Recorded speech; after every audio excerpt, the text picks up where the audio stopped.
Backpack Broadcasting continues to bring you the best original sports content, but now you can get more of the content you love. For as little as $3 a month, you can get access to bonus content, including behind-the-scenes footage and interviews from the Sports Walk, Sideline Stories, or the Ain't Hard to Tell podcast. All this exclusive content comes via Patreon. There are tiered levels of patronage, and each Backpack Broadcasting patron receives exclusive perks. Your support helps Backpack Broadcasting create more of the original content that you love. Visit Backpack Broadcasting's Patreon page and become a patron today.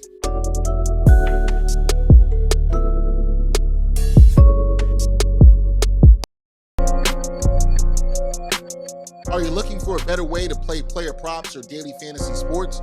Well, look no further than Prize Picks. Prize Picks is the leading over-under daily fantasy game. Why? Because it's so easy to use and win. You can make your picks in under 30 seconds and win up to 10 times your money in one day. Right now, we have a special offer for our viewers and listeners of the Ain't Hard to Tell podcast. All you got to do is sign up now and use the promo code BACKPACK. Prize Picks will match your first deposit up to $100. That's right, they'll match your first deposit up to $100. So, join the over 150,000 others who found a better way to play and download the Prize Picks app today.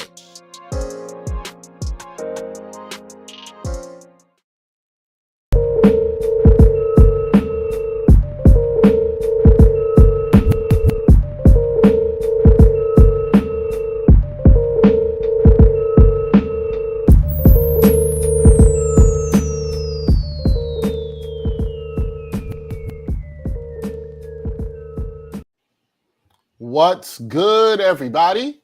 Welcome to Ain't Hard to Tell podcast, episode 226. Dexter Henry Bryan Fonseca here. Brian, what's up, man? Two things. One, if you know, RIP to J-Rod on Twitter. That was a big thing that happened over the weekend where there was some identity theft that went on there. So if you know, you know. Two, Naoya Inoue at the morning when we recorded this. Yes. Pound for pound, top 5 boxer in the world. Starch no need so donaire. I just want to say that Inoue is 13-0 with 12 knockouts in his last 13 fights. Overall, I believe he's 22-0 with 18 knockouts or something like that. If you haven't seen it, people, sensational stuff. Am I allowed to eulogize the Miami Heat since we haven't recorded since their season ended today? No, absolutely not. Absolutely not. Absolutely not. You know, it's funny. I had something for you that I should have had ready for you that I didn't do. Oh, God. I know what it is. You can go on and eulogize the Heat. Go on. You can go on. Because it gives you time to find the shit. No, you can go on and eulogize. I got no time to find it. I stay ready, man. I'm not gonna go crazy. All I'm going to say. Yes, he is. Yes, he is. No. All I'm gonna say is that look, put some respect on the motherfucker's name because they had a great season. And I think that they're going to come back and have a better team next year because of the things that they're going to do in the offseason. I don't know how big they're going to be, but you have the Duncan Robinson contract. I don't think Kyle Lowry's going anywhere. Tyler Hero, I'm back and forth on as to whether or not he actually goes anywhere. But and I just want to say, if there's somebody who has proven me right over the last 3 years, it's absolutely Jimmy Butler. And he did shit that I wasn't sure he was capable of, as one of the biggest Jimmy Butler optimists will find.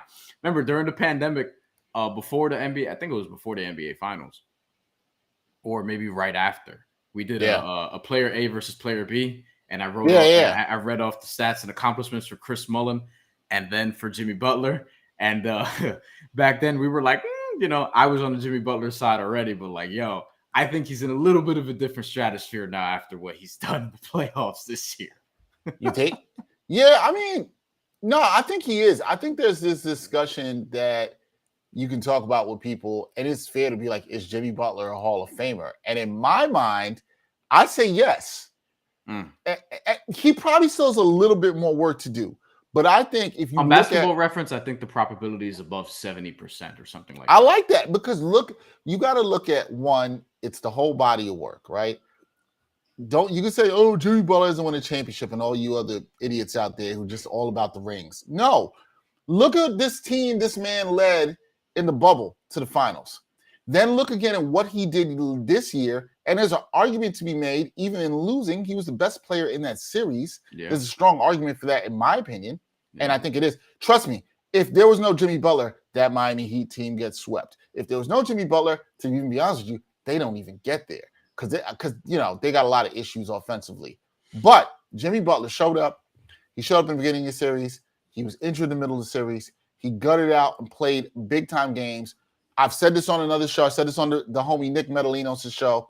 Don't give me any of that about he shouldn't have took the three. Look, if you was carrying a team and they weren't doing anything else, I'd have took that 3 too. That's all I'm saying. I like the shot. I just want to say I like the shot. I like the shot. Yeah. No, but Jimmy Butler, yeah, man. I'm not like team Heat or anything with having the Heat pom-poms, but I think you got to put respect on what dude has done. And dude, in my opinion, is a Hall of Famer. Like, he's right on there, but I just don't see how he doesn't get in at the end of his career. If he's doing this and is the best player on his team, and if he ever does lead the Heat to a championship, well, I mean, then it's automatic. But I think whether he does or not, to me, what he's been able to do in elevating his team and what he's done, I'm going to say this. Y'all going to think I sound like Brian on this. What this does matters, and he does it in the playoffs, guys. Mm-hmm. That matters. Y'all want to laud everything about what somebody does and how they do it. This guy is a playoff performer. Draymond talks about the 16-game players and the 82-game players. Jimmy Butler's a 16-game player.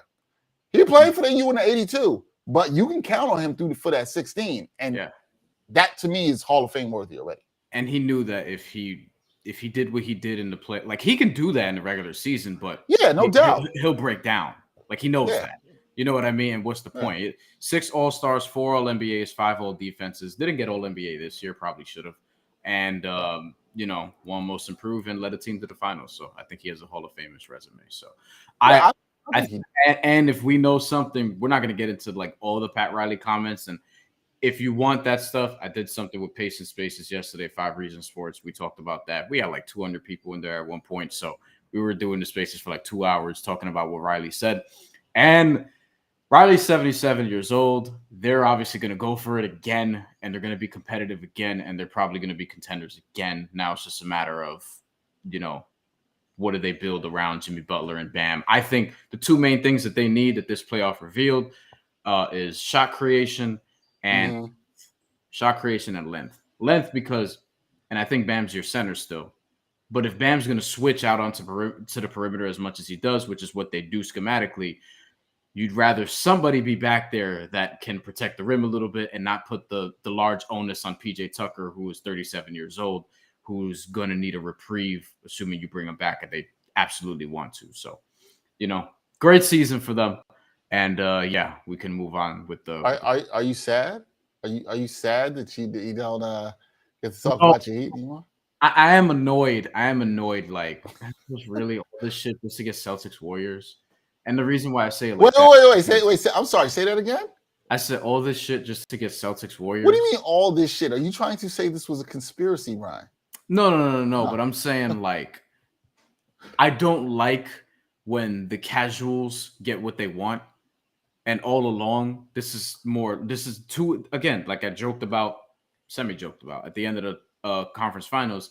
These are 2 of the 4 or 5 teams that people, that casual media have been paying attention to all year long. So they get what they wanted instead of having to learn how to pronounce Max Strus's name properly, or how to, where did Dorian Finney-Smith go to high school or something like that. Like, instead of having to step out of their comfort zone, it's like, oh, Celtics Warriors, we know those guys for the most part. It was all season. It was Celtics Warriors, Heat. I mean, they are. You slipped up. You said the Heat were getting talked about. No, they weren't actually. You know that too. Celtics, Warriors, Nets, Lakers, and who's the other team I'm blanking on? Because I don't even think it was Phoenix. Did you say Nets? Yeah, Nets, Lakers. Oh, Sixers. Sixers would be the other team. I mean, the Bucks probably don't even get to some degree respect. The Suns weren't getting it either. But I mean, I do agree. It was a good season. It was a good season for the Miami Heat. You can't hate on them in any kind of way. But if you've been watching the NBA Exchange, you know what we do. I know what's coming. When a team is out of the playoffs, we got to show them the proper respect. This one, Gerard got it for his Memphis Grizzlies, so it's only right. Gerard, I hope you watch. And his Miami Heat, we're going to show them the proper respect in the way that we should. Here we go.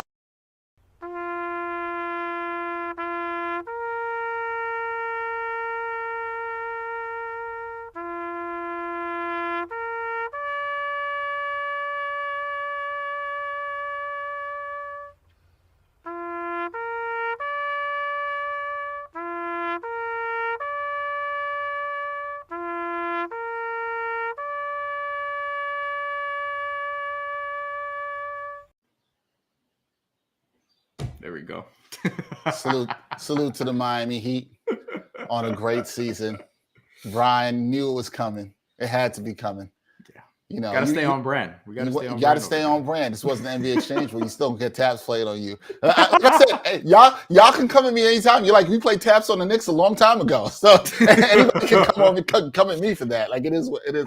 Look, and the Knicks have a summer and a draft to look forward to that I think could be very, very important. And I have to, and it's funny because I meant to text you yesterday and I have to text you. But there's something I'll mention here, but I can't fully say on the podcast. But it regards something you and I talked to before around the Knicks and a certain player. Yeah. We're gonna talk about the player on the podcast, but I checked in on some information. But we'll talk about that. To keep it to basketball, we get this thing kicked off. NBA Finals underway. We are tied at 1 through the first couple of games. Brian's dream matchup of the Celtics and Warriors. What have you thought of these first couple of games? Because I thought this would be a long series, B. I picked the Warriors in 6. Same exact pick. But I understand people who went the other way. I just thought this was going to be a very fascinating series from a basketball strategic standpoint. I at least thought that, right? What have you thought about these games? Because first game, you got Boston going crazy in the fourth quarter, which was shocking. Yeah. Second game, the Warriors do again what they do in the third quarter, but then they close out well in the fourth. Like, I don't even know who feels great going into game 3. That's kind of my thing. Like, who feels great about game 3? I'm not sure you do. What do you think? I kind of think that as I'm looking up some numbers now, just to have them in front of me, I kind of think that we're on the pathway to another just split when we go to Boston. I agree with you. I think so too. Like whoever wins game 3 will lose game 4, and then we'll go back to Golden State 2-2. And then I think from there, maybe Golden State gets their act together and actually wins the last 2 games. But I think that's where we're heading because, yeah, I agree with you. I don't feel great about these first 2 games. Like if I'm Boston, it's like, all right, we had one great quarter, and there was a lot of talk about Boston winning quarters in the Miami series.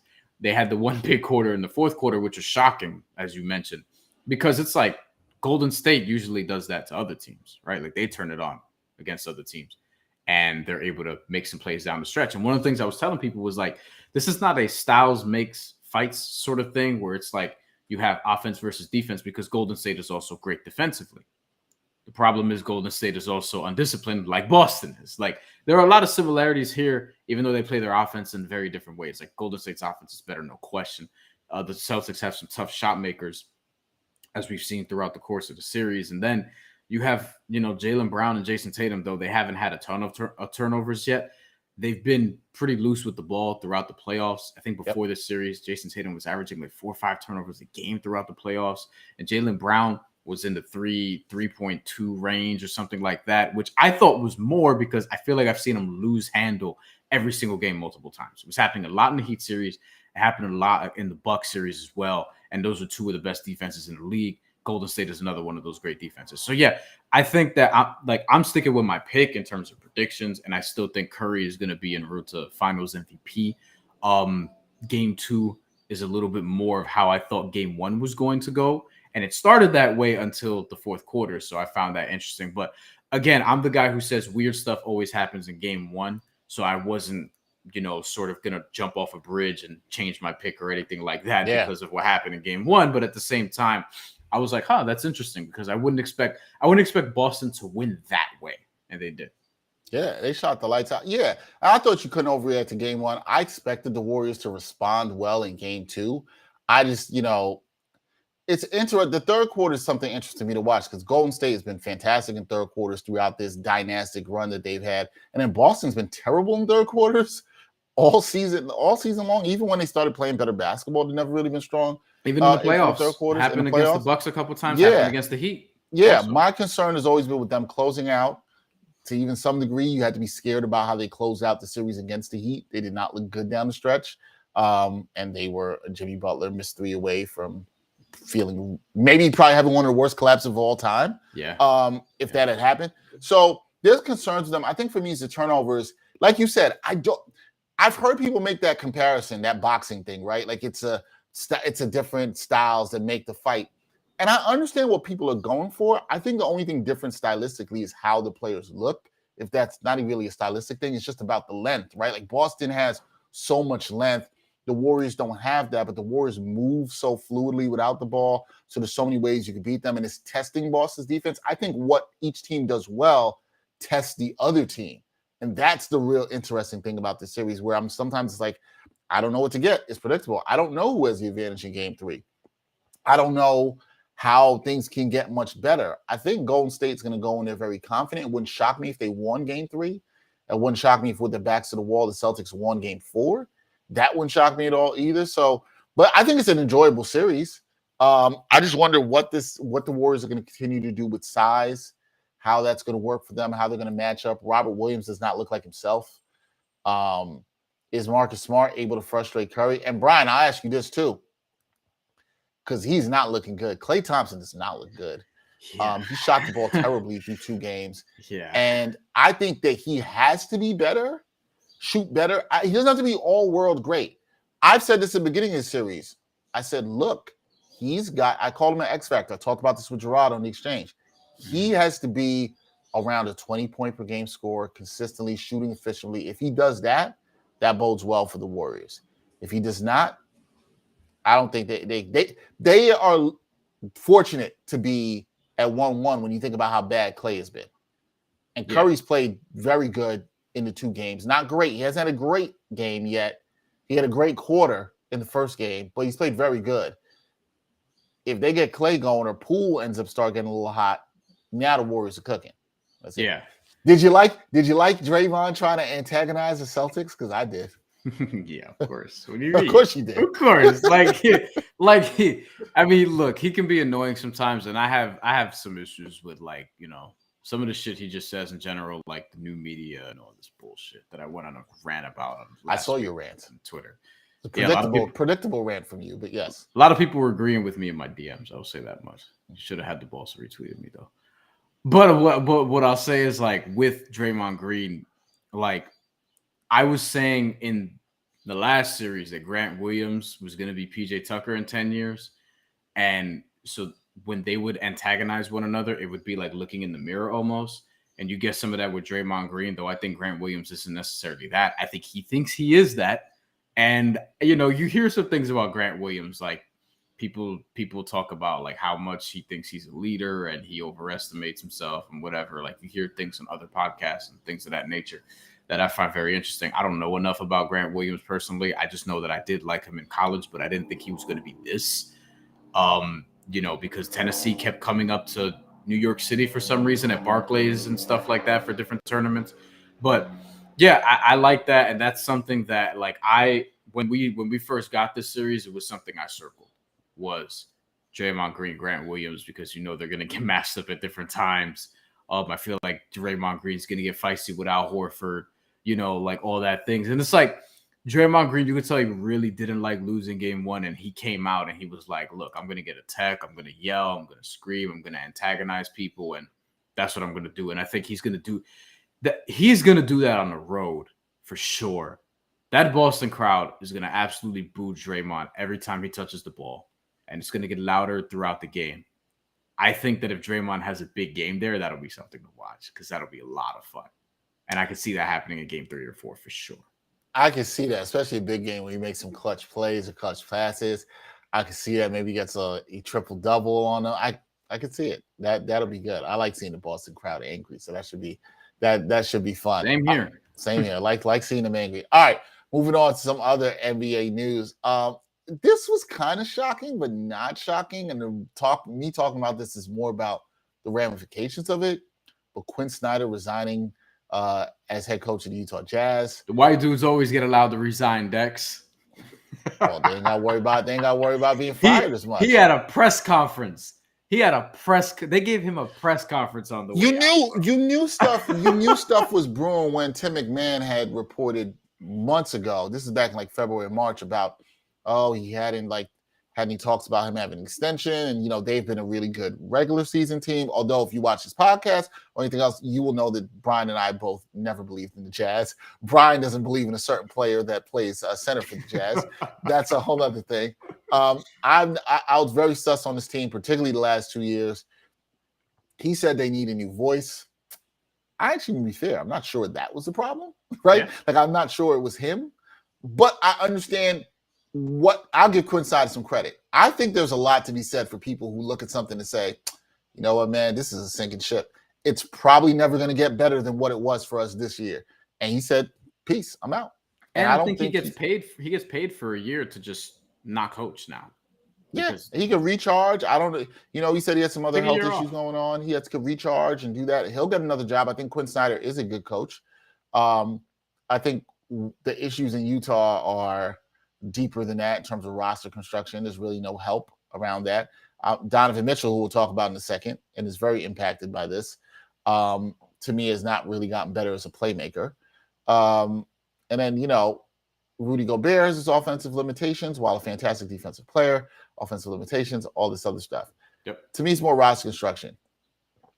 I don't know what they do from this, but then you see this come out, and this was interesting to me.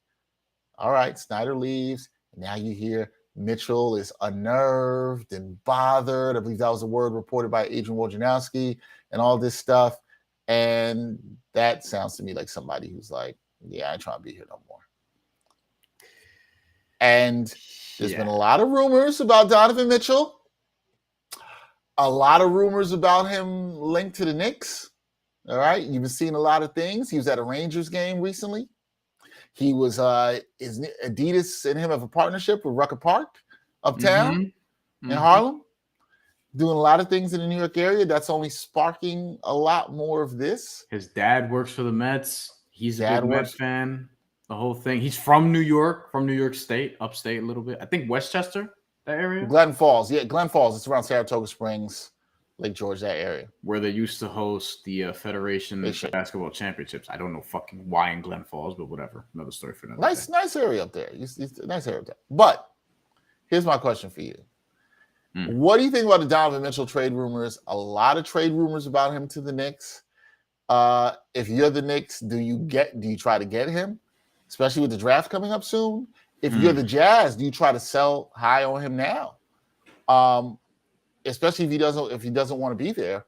What do you do? What do you think about all these rumors? I have Utah's cap situation in front of me. Okay, so that should be good. Rudy Gobert, because I heard that Jake Fisher reported that it's more likely that Rudy is the guy that gets traded because they're trying to appease Donovan Mitchell by bringing in Johnny Bryant, who's the associate head coach of the New York Knicks, which is a rumor that's going around now. CAA, that whole thing, this is guy, whatever. I don't know.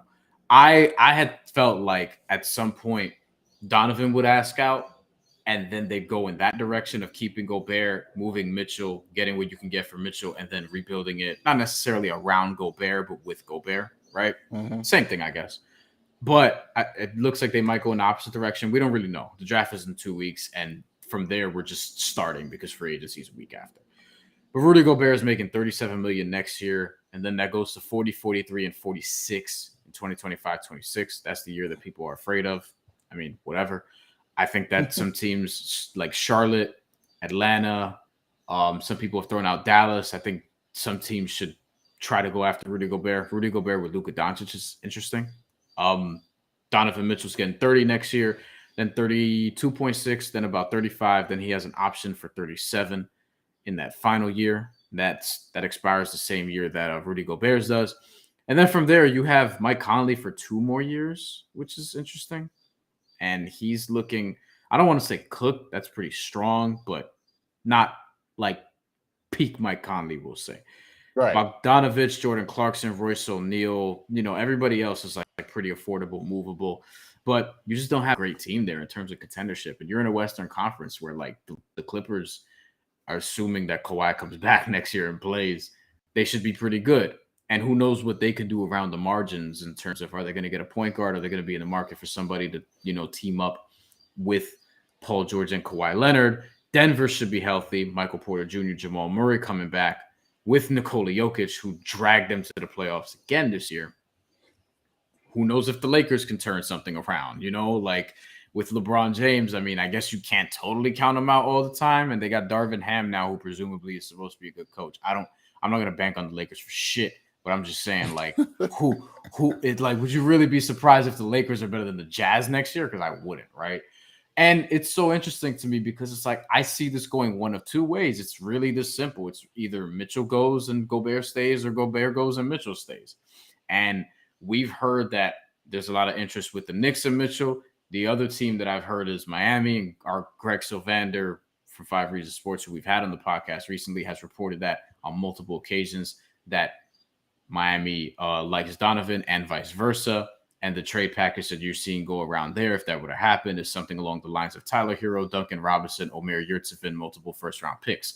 I think the Knicks could piece together a better package because they can offer more picks and they have other players, though I wouldn't want to give up RJ Barrett. And the Heat would have to give up Tyler Hero. And where the Heat might have the advantage is Tyler Hero, Duncan Robinson, Omer Yurtseven, Utah. You know what I mean? Like, exactly. The marketability is right there. You know? Listen. Utah knew that they were in trouble as a franchise when they couldn't let Gordon Hayward stay there. White dude was like, "Nah, I don't want to be in Utah." Yeah.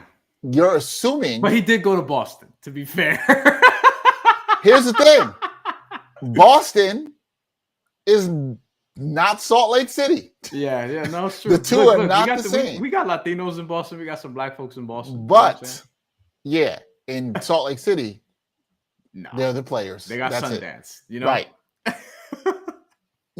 Tyler Hero specifically, just because he looks like a lot of the people in Salt Lake City doesn't mean he wants to be with the people of Salt Lake City. Right.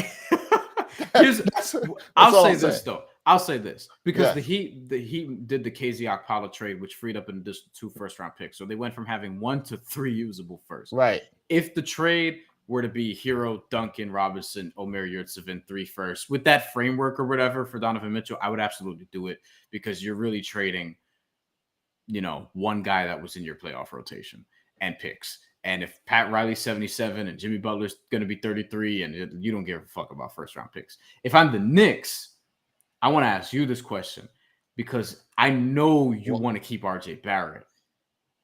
And I think RJ Barrett and Donovan, you're working with something. But I don't think Julius Randle's in this deal because I don't think Utah's pairing Julius Randle with Rudy Gobert unless you get a third team and flip them elsewhere. But like, if one, would you try to get Donovan Mitchell if you're the Knicks? And 2, what would you prefer the outcome be if they were to make that move? Okay, so let's start with the one. The one I'm about to say is not going to be popular for Knicks fans. No, I would not go after Donovan Mitchell if I was the Knicks. Here's why. I like Donovan Mitchell. I just think I see the limitations to him as a player.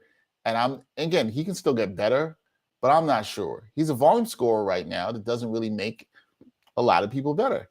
Oh, Knicks fans, we've seen this movie before.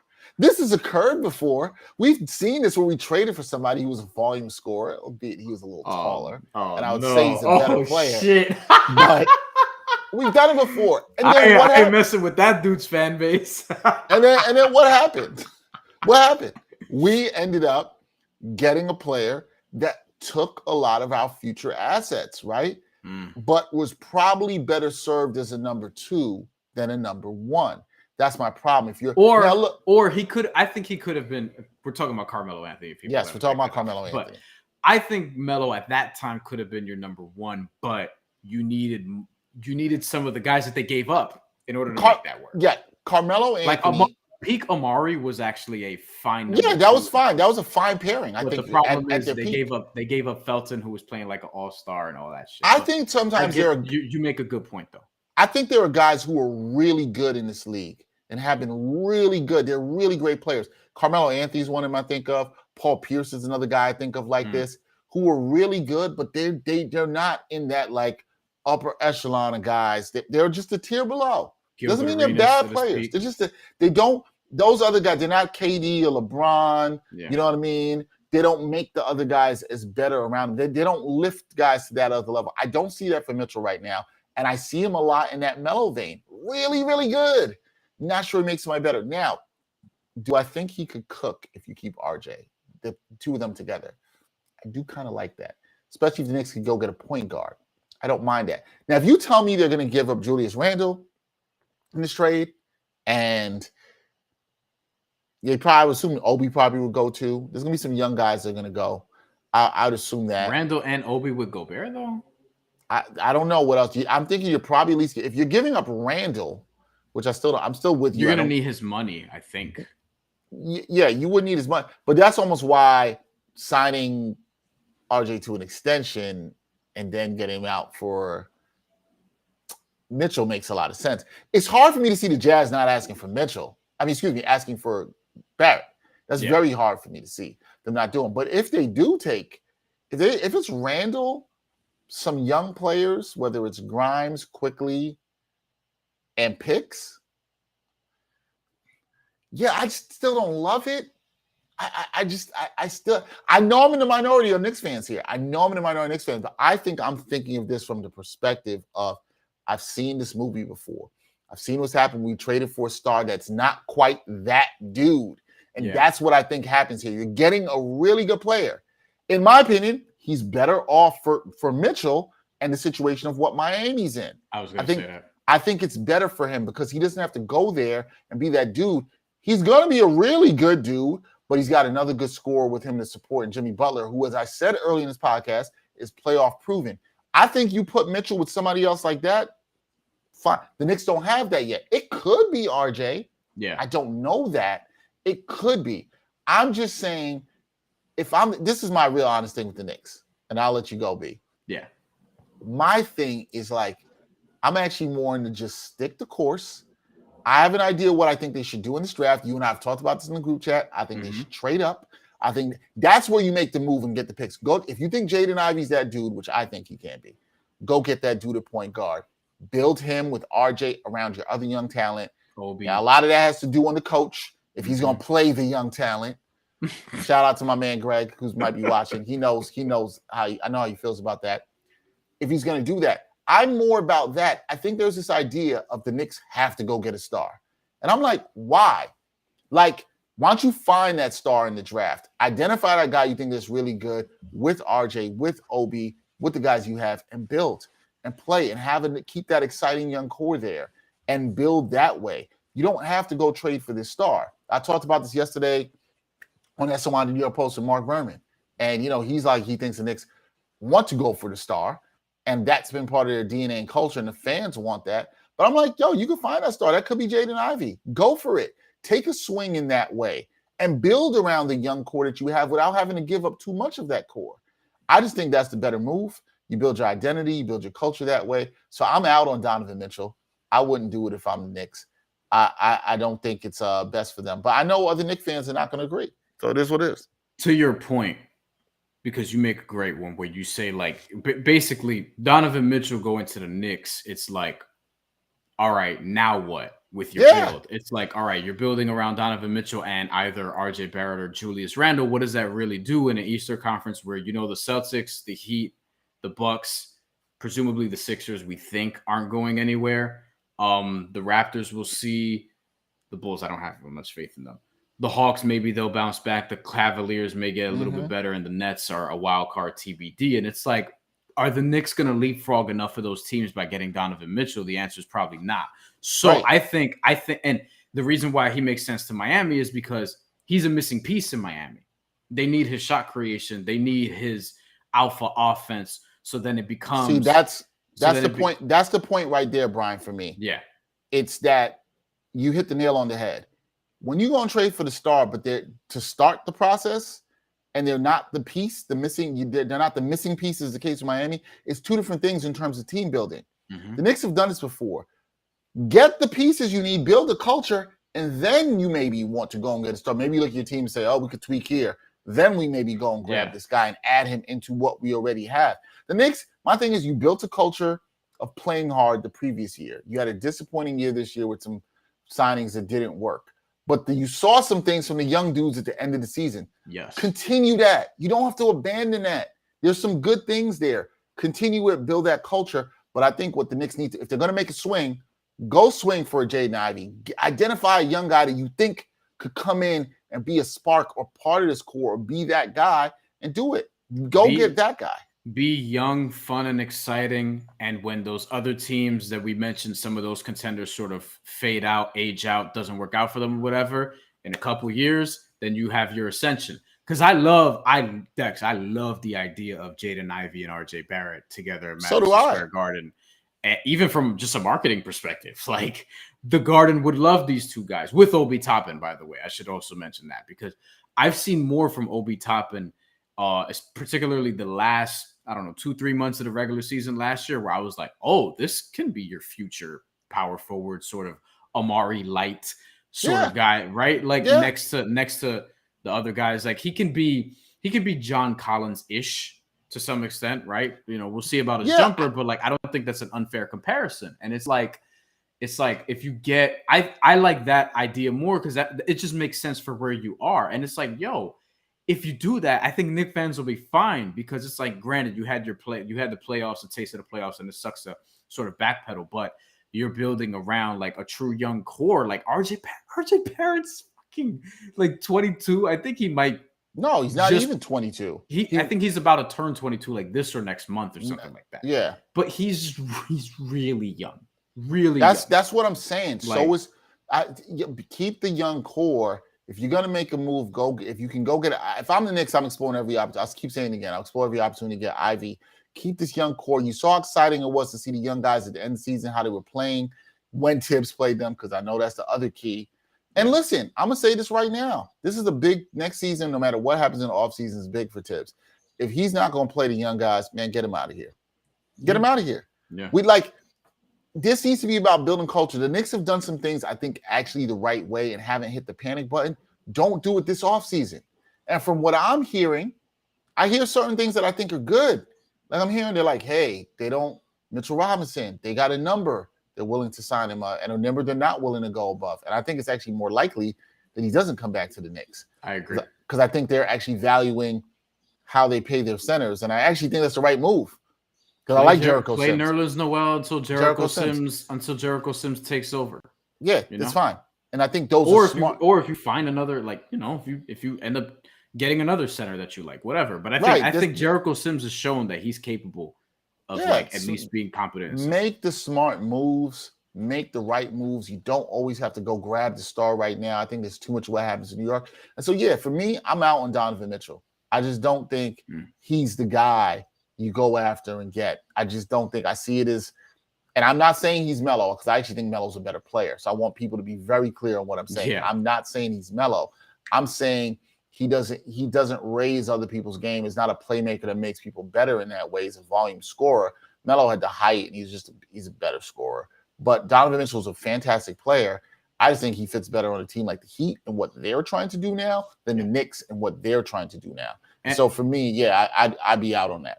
And the Tibbs thing is interesting because it's like he has this reputation for not playing kids, but like when we've seen him do it before with the Bulls, which is why I don't understand it. Like he played Derrick Rose, he played Jimmy Butler, he played Joakim Noah, he played Taj Luol Gibson. Deng. Like he played young guys. That's why that's why when people bring up that narrative about Tibbs and they get into it, it doesn't hold water at all. Like Ainge developed guys because it's not just playing them; they developed under him. Jimmy Butler, Luol Deng. When people are like, oh, Tibbs doesn't play the kids, I'm like, yo, what do you do in Chicago? Right. Like, Butler became most improved player. Joakim Noah became defensive player of the year and MVP candidate one year. Derrick Rose won MVP. Who else you mentioned? Luol Deng. Luol Deng became a damn good, like one of the best small forwards at one point. Right. This is what I'm saying. So he's done it before. I just think it's like, does it align in the directive? And if you looked at what happened at the end of last season, as a Knicks fan, I think you got to hope that continues. You'll see if it continues or not. And I think it'll be very telling also what they do in the draft. Look, if the Knicks can't move up in the draft and they're aggressive, and if they try, I think that matters. If they not, I still think there's some good players. You can find talent around 11. I've been saying this, Brian. You and I have been having these conversations offline. Yeah. You can find, I like Dyson Daniels. I like the Serbian guy, Jovic, that's out there. You and I both like his game. I think people are sleeping on him. And, Knicks fans are going to get all nervous if they take a European player because y'all still on that bullshit. But, we don't got to do that no more. There's talent all over the world, and there are good players. You can find good players out there. You can find all-stars out there. There's this notion that, you can't find anybody at 11. What are you talking about? Donovan Mitchell we just talked about it. He was 13. And Bam was 14 right after. What are you talking like? This stuff that people say that this notion that people buy into kills me. I'm going to save this for more when we talk draft talk next week. But this notion always annoys me. Be a good organization. Go out and find the talent. Identify the players. Move up if necessary. Miami does it. Good organizations do it. The Raptors have done it. The Spurs have done it. Good organizations do this. The Nets were doing it before they got into superstar culture, but they were doing it. Right. But identify the talent, find it, target. If you need to move up, you do. If you're not, somebody you like there, you're not. If the Knicks stay at 11, they grab somebody like Dyson Daniels, I'll be happy. I'll be very happy. I'm fine with that. If they take the Jovic kid, I'll be happy with that too. Oh, you'll be ecstatic if they get Jovic. Get me the best player that's there at 11 that fits in. You don't have to hit a home run. The Knicks are not ready to me for somebody like Donovan Mitchell. And again, I know a lot of Knicks fans are going to hear this. We'll probably clip this. They'll see this. They'll be salty. Y'all be all right, though. Y'all be fine. Y'all be fine. All right. Donovan Mitchell might not want to stay in Utah. And we talked about Tyler Hero. But, golfers right now, golfers out here are leaving the PGA Tour, Brian. Out. Have you seen any of this? With the Saudi-backed LIV golf tour? Have you seen any of this? And who's leaving? Phil Mickelson? I was going to say, I've heard about Phil Mickelson's involvement. I've only heard a couple things, but I don't really follow golf like that. So fill me in, please. I'm going to be honest. I don't really follow golf like that. I just root for Tiger. But Phil Mickelson, it was all the controversy about him, which I remember this was back when I first started the new gig I'm doing.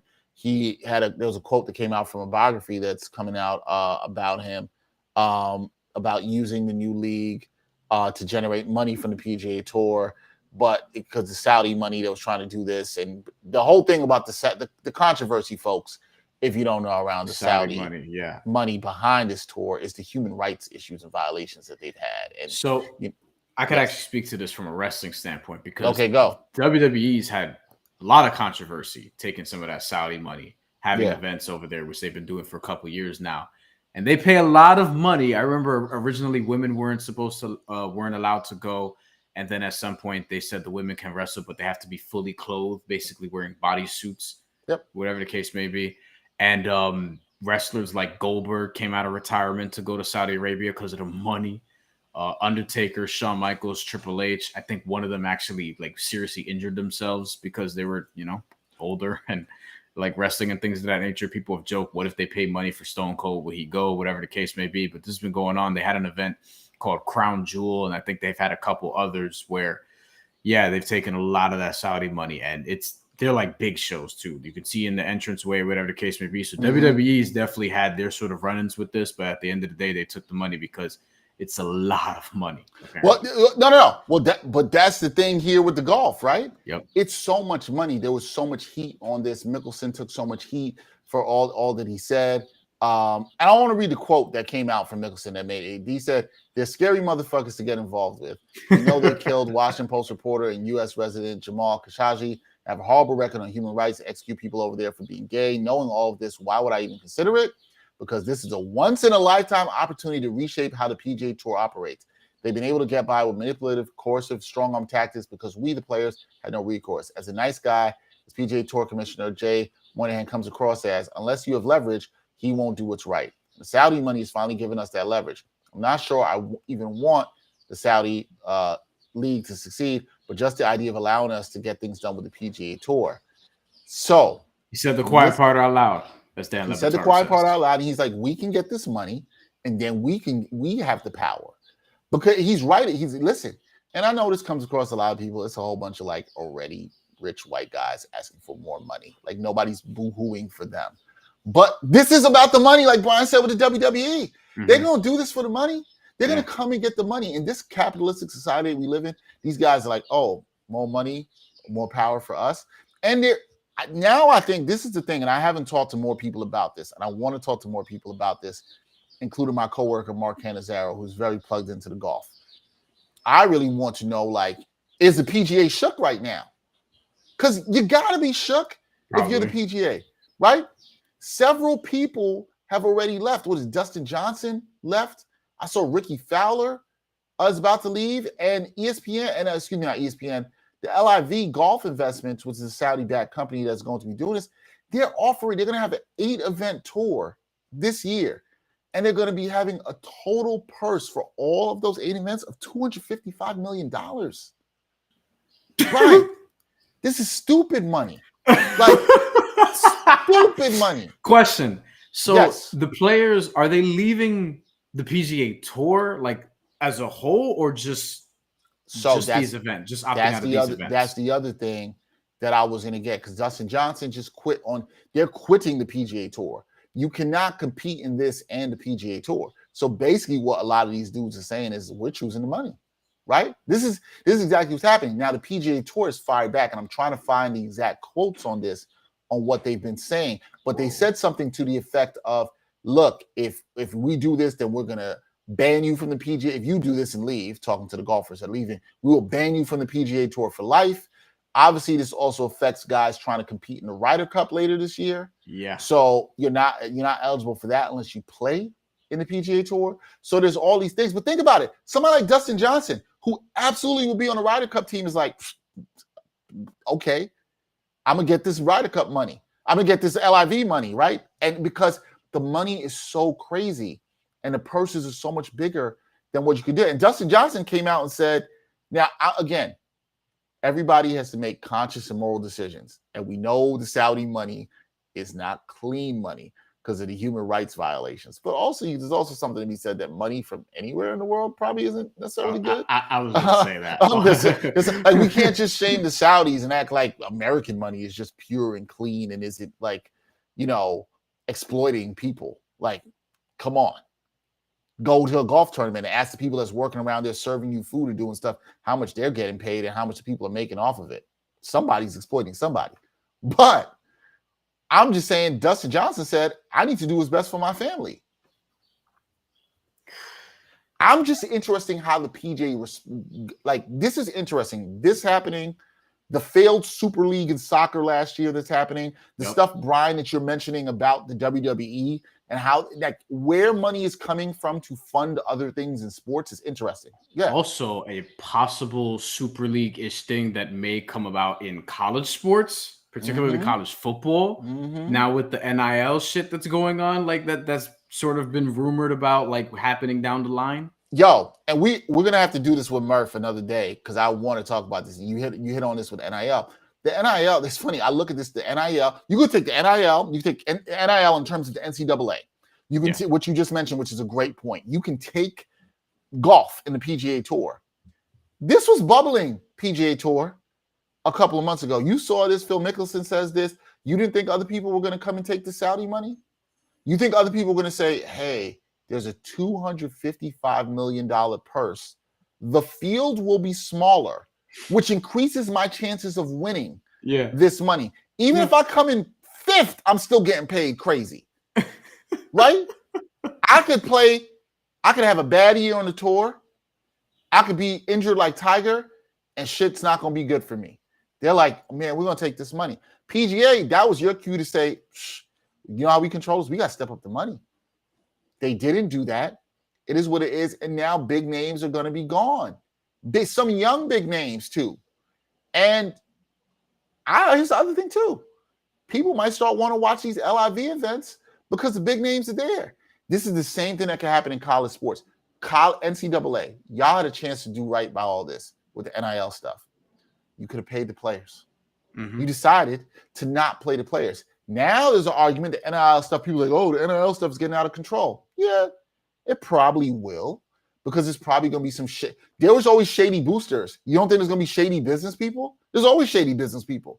That's going to affect some of the kids. Some of the kids are going to get involved with some bad people. That was going to happen. But this could have been controlled. You could have still kept the talent. You could have still paid the players, but y'all were too greedy. And that's what it comes down to. And so there's somebody with deeper pockets, somebody with other opportunities, Brian's going to come along. This wasn't happening. I'm not here. It's hard for me to put on this judgmental hat and say, oh, well, those players shouldn't take the Saudi money, human rights violations. Yeah, there's things that's going on in Saudi Arabia and things they're doing, murdering people because they're gay and all this stuff. Horrible, definitely horrible. But again, I think there's a fair argument to be made that there probably isn't a country that exists in some sort of capitalist society. It also hasn't been doing horrible things that aren't right by necessarily people in some way. It might not be to that degree, but to some degree. And people make choices about where they take their money and who they work for all the time. Don't act like all of y'all believe in who you work for, because I know y'all don't. Like, not everybody out here is rocking with who they work for. Trust me, people, you need to look at some of the people you've worked for. You probably work for people whose values do not align with yours. We all probably have done this and made choices about it. Yeah. So that's all I'm saying. Especially because, companies are owned by rich people, and who are the people who are often rich? Usually, if you're rich, you're probably compromised in some way. That's how it is with you guys to that point, especially when you go higher up the pyramid, because billionaires, etc. Like, come on. So, and the Saudi stuff is shitty, but like, people are just making those conscious choices. Same thing WWE did. It's like we could stand on a moral high ground about this, but also, like, given our history, speaking as if I'm the WWE, given our history, it's like, what moral high ground is there to stand on? We've already done mad fucked up shit anyway. And this is a fuck ton of money to a company who has been releasing a lot of wrestlers, as we've talked about on this podcast over the last couple of years, who some people think may be getting ready to sell at some point. That stuff matters too, the context of it. Stephanie McMahon has stepped down apparently from her role and is doing stuff with families. Shane McMahon is not even with the company anymore. Vince McMahon is, I think, the last McMahon left in the company, and is probably, he might sell before he decides to retire at some point. So, like, that's a conscious decision there. And then with these golfers, it's like, it just boils down to, shit, this is more money than I could ever get. Yeah. And I have a chance at it, and I'm good enough to get a chance at it. And as you said, the playing field's smaller, whatever. So it's much smaller. It sucks, but it's like, at the same time, it's like, and, obviously it doesn't need to be said. Like, we don't approve of how they get down over there. But I don't blame people for choosing the money, because at the end of the day, like, this is as you said, every capitalistic society, this is what it is. So this is what it is. And they're just doing decisions that already people are making. I just want to give people the money so they can understand what we're talking about here, right? So the organizers, LIV, they want to spend 200 million, about in euros, 188 million on 8 events this year. The winner of a single event would earn $4 million. Okay. And to compare this, so you understand the scope of just what would happen. This is just for whatever tournament they're starting. In comparison, the winner of this year's PGA Championship, Justin Thomas, you know what his check was? 2.7 million. That 1.3 million matters to them, right? The overall winner of the new series will be looking at an income of $18 million. So as long as they competed in at least 4 of the 8 events. Even the last place finisher of the 48 competitors, because the first tournament for this is Thursday in London. This Thursday in London is the first tournament that they're doing. The last place person makes 120 grand, right? Which is interesting, because now think about what happens if you finish in the middle of the pack. You're somewhere between 24th and 28th. You're still making pretty good money. Yeah. Right? 120 grand is higher than most American salaries. Yeah. Consider this too, people. Players on the PGA Tour have to make the cut in order to get part of their prize money, right? At the LIV Golf Invitational Series, there is no cut. So everybody goes home with something in their pocket, okay? The only compromise is instead of 4 rounds, they play 3 rounds. So they play 54 holes. Oh, and you get to play less. And you get to play less. And you play less. Now, this will not make you happy, just so you know, your boy Trump is involved in this. Of course. A couple of his courses will be used. I'm sure he's probably involved in the funding of this. But yes, but Brian, if anybody's gonna do business with them motherfuckers, you know what I'm saying? Like, yeah, you play less rounds, okay? You playing less rounds. Everybody gets paid. You basically are paid just to show up and play the rounds, right? Everybody gets paid. And you telling me that ain't that the American dream? Work less, get paid more. And this is what they're out here doing. Again, no matter how you feel, you can kill these guys, but you can also understand why they're making this business decision. See Mike Phillips checking in, watching us live. Mike, what's up, man? How you doing? All I'm saying is it's a hard thing to say no to, dog. I get that. I get that. I get it. It's a hard thing to say no to. I'm just very I'm glad I'm not in that position to where I have to choose. Trust me. I'm very intrigued to see how many more players join. And I'm also very intrigued to see how the PGA responds to this. Like, that's the interesting thing to me. Okay. You know how much money they would get if they were to get Tiger Woods? Like, Tiger Woods, I think, has already come out and said that he's not going. Well, he don't need to, because he's Tiger Woods. He walk outside and $10 million falls on his shoulders. But like, if they were to, don't like, need it. They're trying. You know how much money they would probably. But he's offer? the one person to be like, I don't need that. Like, he literally doesn't need it, right? Like, he literally doesn't need it. I mean, it's crazy. You still got some big name golfers. You still got some big name golfers there. Like, it's still, and Ricky Fowler is saying it's close. That's like starting a basketball league in Saudi Arabia and like getting Devin Booker and fucking Donovan Mitchell and some of these guys we're talking about to go over there. Listen. That Saudi money is going to be funneling through other places of sports. Mike, we appreciate you, man. Let's go Rangers. We were going to say that. Brian, I was going to ask you a little about let's fucking go Rangers. What you mean? Die-hard Ranger fan over here during the playoffs. During the playoffs. No, I enjoy hockey. I just don't. I don't. It's one of the only sports that I've never covered in any capacity. So I'm just not able to watch it like that. I've been locked into the playoff runs. People, if you've been following me on Twitter, FanDuel and I, we collaborated on a New York-centric parlay that was one Yankee run away from hitting. It was a Francisco Lindor hit. It was a Pete Alonso hit. It was Yankees -1 and a 5. Of course, they won by 1. And it was for Chris Kreider to get over half a point. This was on Sunday? This was on Sunday. Yes. Gotcha. It was plus 516 or whatever the case may be, and the Yankees let us down. But it's all good because we're going to do another one this week. We got Mets. We got Yankees. We got the Rangers on Saturday. Presumably, if there's a game 5, I believe, which there should be. And we have Edgar Berlanga fighting this weekend. He is from New York. He's fighting at MSG Theater. He is from Brooklyn. Unfortunately, Xander Zayas will not be on the undercard, but we'll include Edgar Berlanga in this part. All right, real quick. We got 2 topics hit real quick. We're going to real quick on the baseball here since you brought up the baseball. Look, Mets and Yankees, they've been off to a good start, man. And I just feel like, we could see a Subway World Series again, man. It could happen. Real quick, I will say this, because I'm not going to stay too long on this topic. I've been really impressed with the Mets. The Mets are a fun team to watch. The Mets have I texted this to my cousin last night. She's a diehard Mets fan. I said to her, you know what I like? This team really wears on the starting pitchers. They make them work in the first inning. They have a lot of quality at bats. When I'm watching the Mets right now, the way that they play the game reminds me a lot of those Yankees teams of the late 90s and early 2000s. A lot of quality at bats, work the pitchers, good chemistry, pitchers that come through.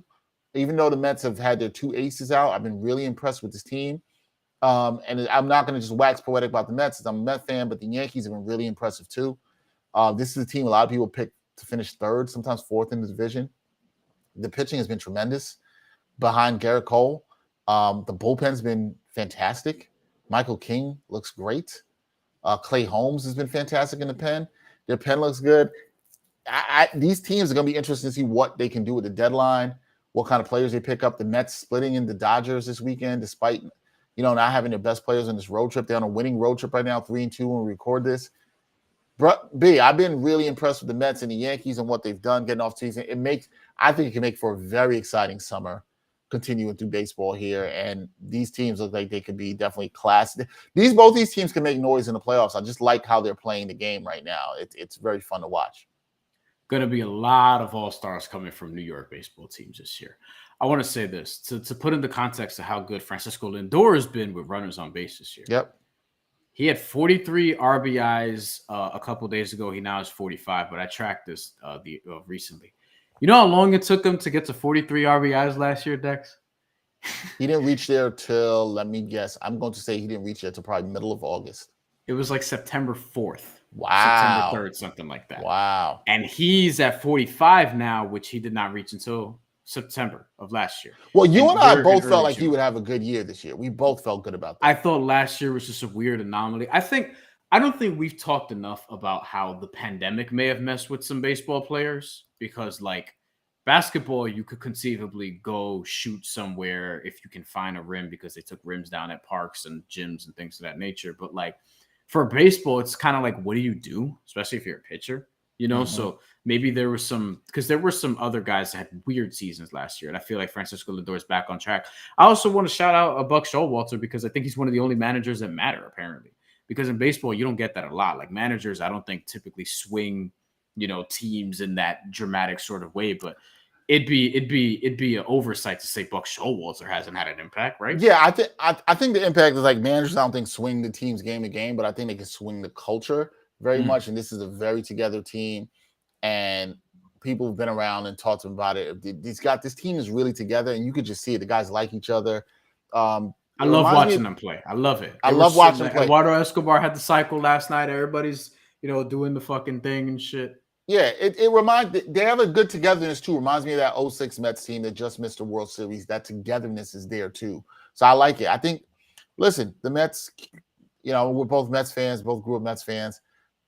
I think they could win the World Series. I felt like they could before this year. No Scherzer and DeGrom in there. And I think 19. That's the thing that's impressive to me. They've been doing this without them. And when if and when those guys come back healthy, I think they're scary. I think the Yankees are for real too. Yeah. What they're getting out of their lineup, the guys who are settling in, I've really been impressed with their starters and their bullpen. And look at the Yankees. Some of them guys in the starting rotation in the pen, not big names. Mm-hmm. And they've actually got some guys that they've developed, and it's been good. All right, we'll talk more baseball down the stretch. Both teams, I expect them to be active also. I do this summer in terms of trades and things of that nature, especially because unfortunately, our boy Dominic Smith. Yeah, come on. We'll get to that. But all right, I want to talk really quick, some hip hop before we get out of here. June 17th. Big day of releases. Although I sent Brian a text last night that was kind of funny. I didn't see Brian's text until I got up this morning. But Joey Badass is dropping his album 2000. Logic will be dropping his Vinyl Days, and Lupe Fiasco is dropping his album. I believe it's called I forgot the name of the album. Trap in Zion or something like that. I'm forgetting the name of the album. I'm definitely excited about one of Drill those Music albums. in Zion, not Trap. Drill Music in Zion. Sorry. I'm definitely excited about one of those albums. I'll tell you that right now. I'm really excited about two.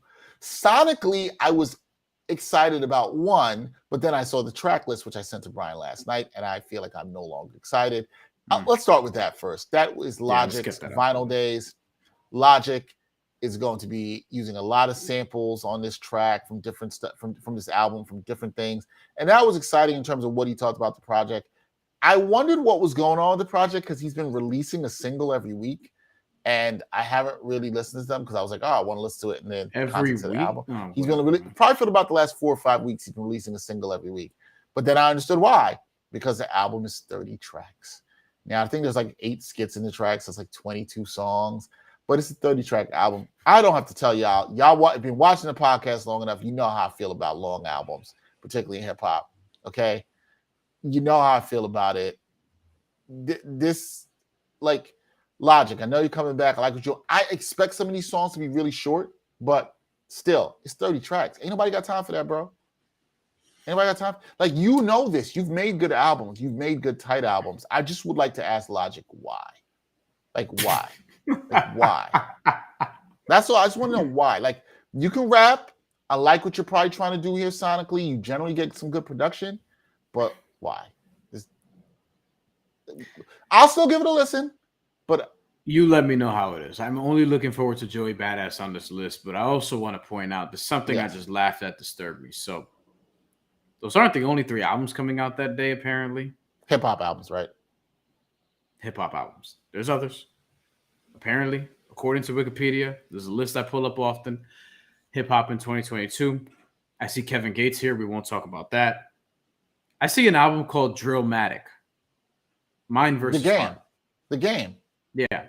When does that drop? Does that drop in 17 too? Apparently. Oh, that's correct. That is another one that drops there. That is another one. So the Game who said 2019 was going to be his last album, an album that I really like, by the way. But you like that album more than I did. Albums rappers don't retire. TM. So we'll trademark that. Just because everyone says this album's going to be their last. Never fucking believe them. Daddy Yankee retired last year. I think he'll have a verse by the end of this year. So the Game's album is actually executive produced by Hit Boy. I saw that. DJ Premier and Mike Dean are two of the producers on the album. I will say, when you tell me something like that, it does make me a little. Not that I would. Drillmatic is. See, I don't judge a book by its cover, but yeah. Well, okay. Don't judge a book by its cover and the sound. Game, who's known for the name dropping, I just think you shouldn't. And for trying out a lot of different styles, we'll say. Yes, I also think you shouldn't play with a classic album name or two classic album names, Stillmatic, Illmatic, whatever you want to say. You shouldn't play with that at all. You should just leave that be.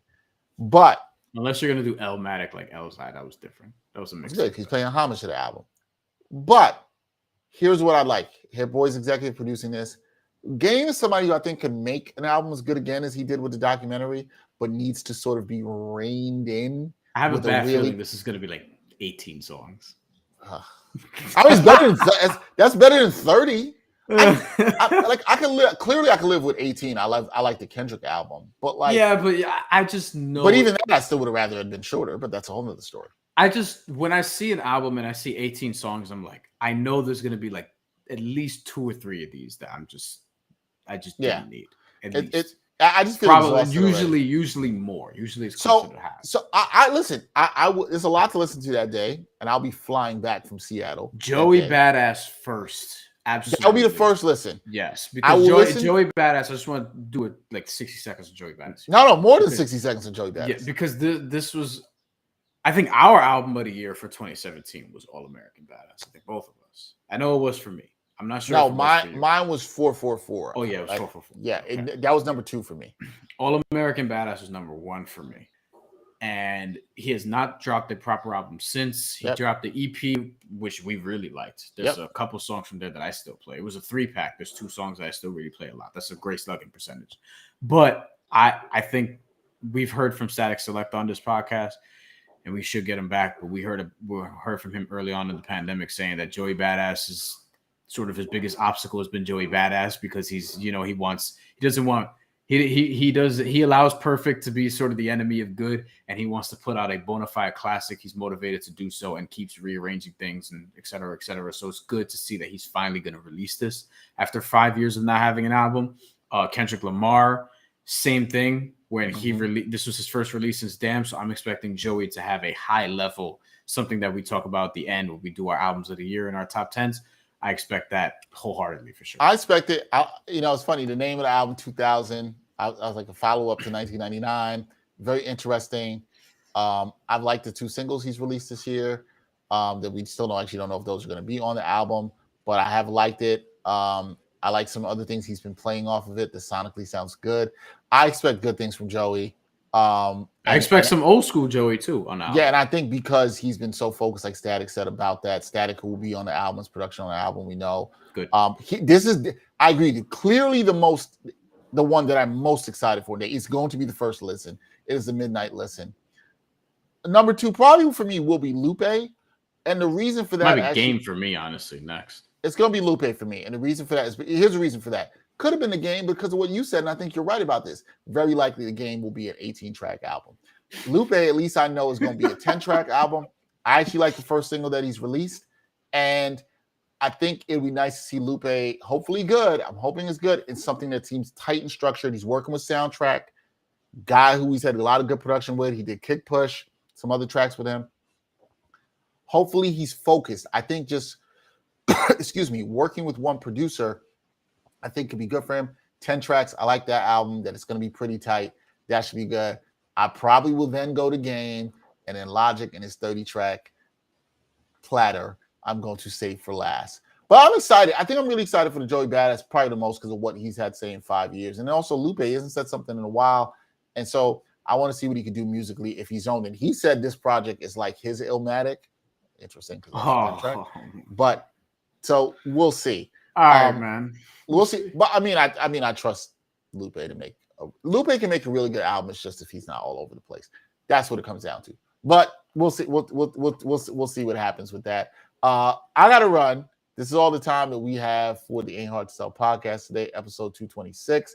We thank you for rocking with us live. If you missed this, caught this at the end, you can watch a replay on YouTube. We'll also have this out on all audio streaming platforms for you guys to listen to. Next week, we'll have some fun stuff to talk about. We actually got to talk about what we're going to do about that because I will be out in Seattle.